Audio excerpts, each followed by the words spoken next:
The same evening, I took the keys and went into the house I had known so well. Everything was in order, but the silence was terrible.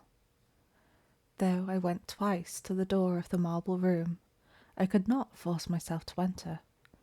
It was beyond my strength. I went into the smoking room and sat down before the spinet.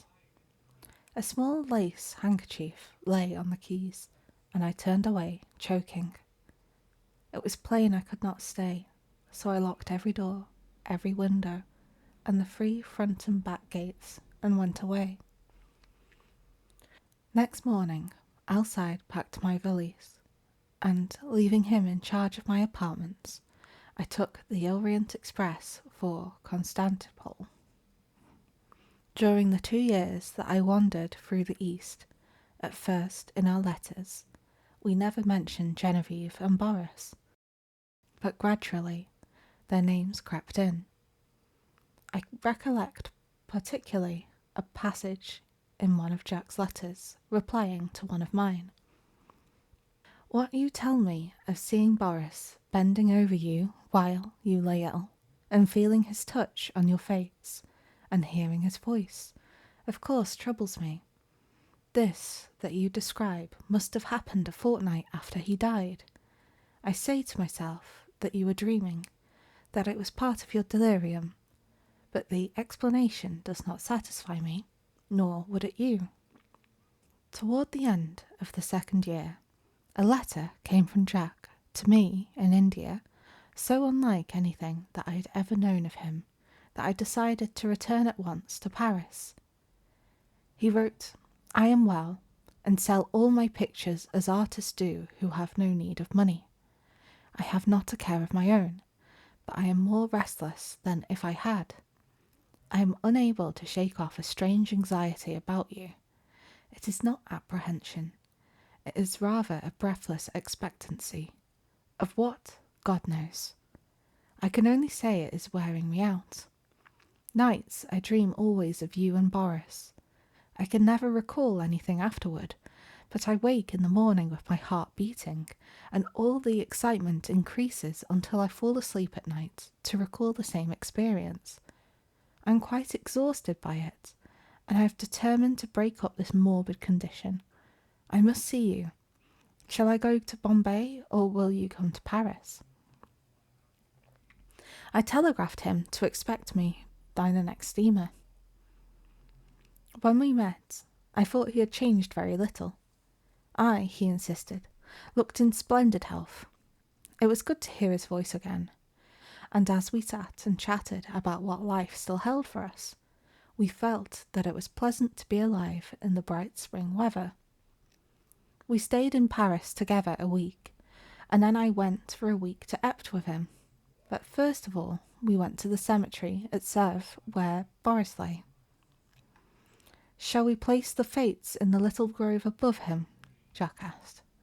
And I answered, "I think only the Madonna should watch over Boris's grave."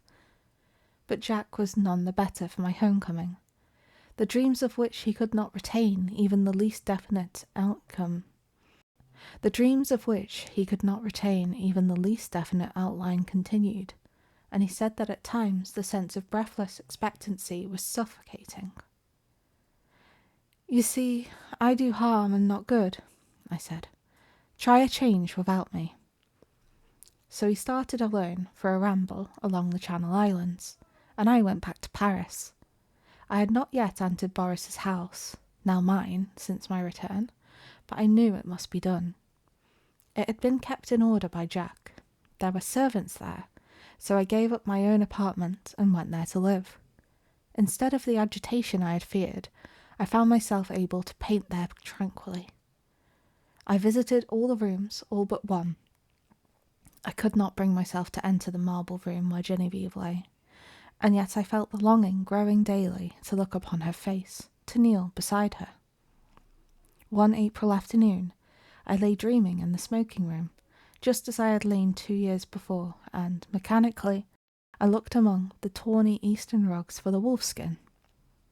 At last I distinguished the pointed ears and flat, cruel head, and I thought of my dream where I saw Genevieve lying beside it. The helmet still hung against the threadbare tapestry. Among them, the old Spanish morion, which I remembered Genevieve had once put on when we were amusing ourselves with the ancient bits of mail. I turned my eyes to the spinet.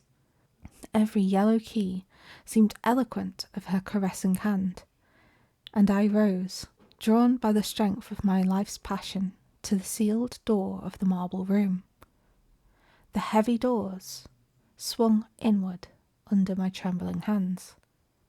Sunlight poured through the window, tipping with gold the wings of Cupid, and lingered like a nimbus over the brows of the Madonna. Her tender face bent in compassion over a marble form so exquisitely pure that I knelt and sighed myself.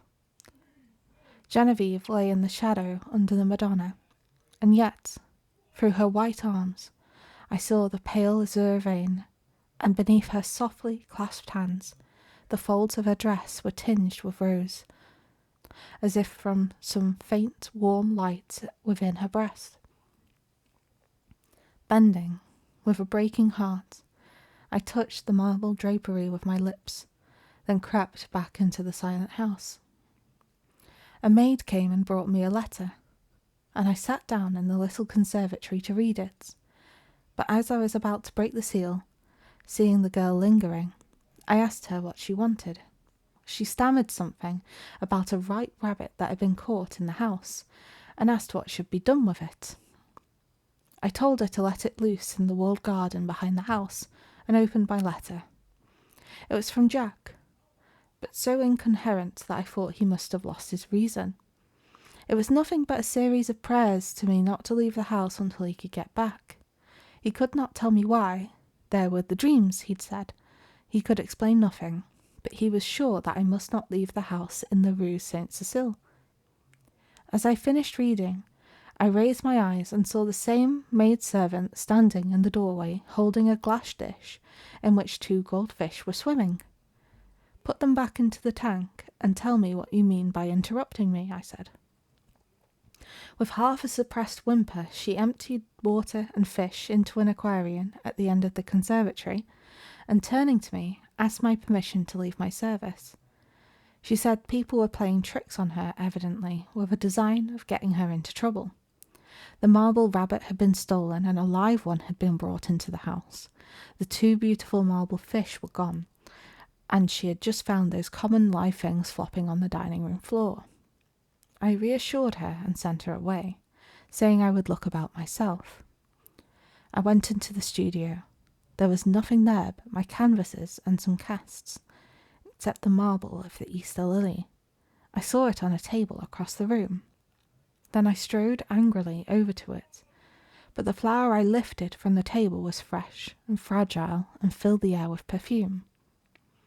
Then suddenly I comprehended, sprang through the hallway to the marble room. The doors flew open, the sunlight streamed into my face, and through it, in heavenly glory, the Madonna smiled, as Genevieve lifted her flushed face from the marble couch and opened her sleepy eyes.